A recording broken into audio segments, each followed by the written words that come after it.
When I started on the spiritual path, one of the best pieces of advice that I was ever given is what I'm going to share with you today in the video. If you're someone who actually puts in the work, that perhaps meditates or prays or takes part in some kind of spiritual action rather than just watching videos and reading books, this video today is going to be extremely valuable. Spiritual work is like moving tectonic plates. The tectonic plates are beneath the surface of the earth, and we are not perceiving the changes that are happening at all times, but the changes are happening. This is something that shifts and evolves the longer that you meditate. So the one noticeable shift that you will experience, this is specific to meditation really, is a deepening in the sense of peace that you feel. Now, people think that that's just baseline and that there's no progression to that. But I can assure you, what will begin to happen is that the peace will start off as just an ember. You'll feel just this sense of calmness. And the longer that you meditate for, not in just one single session, but just consistently over months and years, is you'll notice that that ember turns into a little flame. And that little flame turns into a bigger flame and a bigger flame until the point where you sit down and you'll meditate and you'll feel this well of peace that permeates the entire body. Now, I've meditated for a long time, over 20 years, and the one consistent aspect or experience that I've noticed that is pretty much experienced consistently. There will be periods, days, perhaps a few weeks here and there where you don't experience it, but it's more that you've been influenced by external factors generally when that happens. But more often than not, this is a consistent upward theme of progression or experience that you will have, and that is a deepening of the peace that you feel, a much broader, expansive deepening that permeates you more and more. At least in my experience, that has been one of the constants. And I think a big trap that we can all fall into is this desire for something profound to take place. Excuse me, something profound to take place. We always want this next big expansion. And probably 90% of meditation takes place underneath. We're not perceiving any of the changes that are happening, but they are happening. That's the important thing that you need to remind yourself of. They are happening.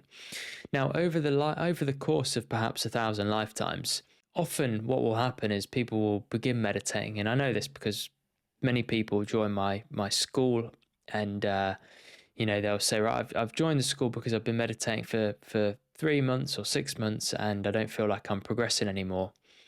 And what's important to remember, and then by the way, there may be other reasons for that. It might be that you're not meditating as effectively as you could be. It might be that there are little details and intricacies to your position or to your breathing or to the focal point that you use. There may be alterations to when you meditate, to the food that you eat prior to meditating or eating prior to meditating generally. There's lots and lots of things that can influence meditation, and without question, it's worth getting guidance on that for a lot of people. But what we often don't take into account is that 6 months or a year even in the world of meditation or in the world of spirituality is like a day at school.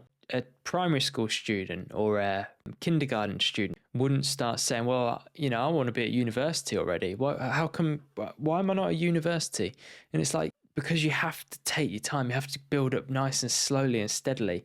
And the progression from year 1 to year 2, I don't know how it's graded in the US or other parts of the world, but in the UK we have year 1, year 2, year 3, and it goes all the way up to year 11, and then you move to sixth form or college and then uni. So it'd be like a year 1 student, a primary school student being like, I want to move into year 6 or year 7 or year 8. And the thing is that the transition from year 1 to year 2 is a natural shift. There's not really a point at which a student suddenly qualifies for year 2, other than the fact that they've naturally moved to that point.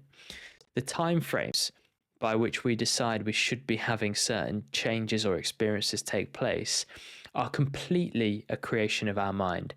We have human-based timeframes, the time frame that it would take, for example, to get the body in shape. You know, if I'm slightly overweight or slightly unfit, I could probably look at my body or look at my fitness or measure my fitness and roughly work out how many months I would need to work or week to get my body to be able to perform that specific exercise to that specific requirement, or how long roughly it would take me for my body at the weight I'm at now to lose or gain a certain amount of weight and reach a specific target. Now, that is a human time frame based on this material realm.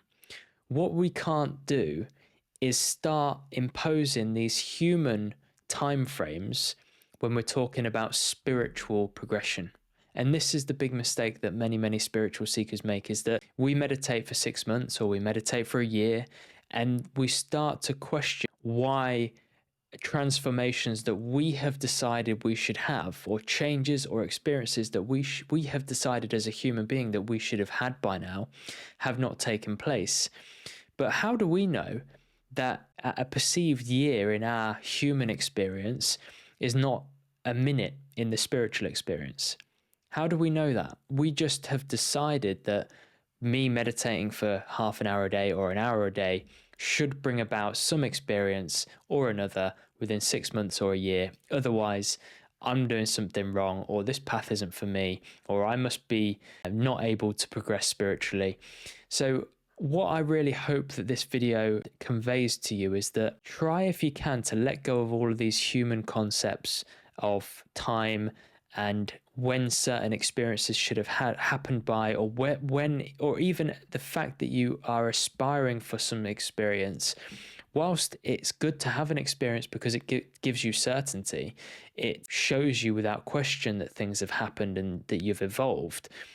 It's better not to dwell on them, because the dwelling on them creates this expectation, this sort of anxiety that you're sort of hankering for it. And of course, you never know when or if that is going to happen.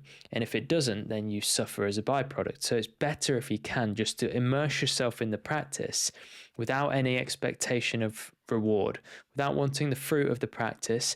Just know that it's evolving. You know that it's for your good, because there are many people around the world who have done it and been successful with it. Know that's the case. Immerse yourself in it. Love and enjoy and find gratitude for the peace that you feel, for the balance that you feel, for all of the things that you can pick up and notice. And try, if you can, just to become comfortable with taking these little steps each day. Just see it as a lifelong way of living, way of fueling and feeding that spiritual aspect of yourself. And try not to hanker too much and dwell on whether you have expanded to the degree that you hope you had.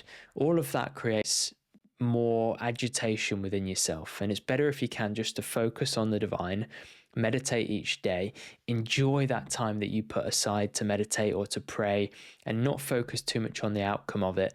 The outcome will evolve by itself, in the same way that planting a seed and watering it each day, it naturally brings about the fruits, the byproduct of you planting a seed, watering it. The combination brings about eventually a plant of some sort. And all we need to do as spiritual seekers is show up each day with intent, enjoy what we do, express gratitude for it, think about the divine more often, and gradually we will evolve. Anyway, I'm going to leave it at that. I hope you enjoyed today's video, and I look forward to seeing you on the next one. Thanks a lot.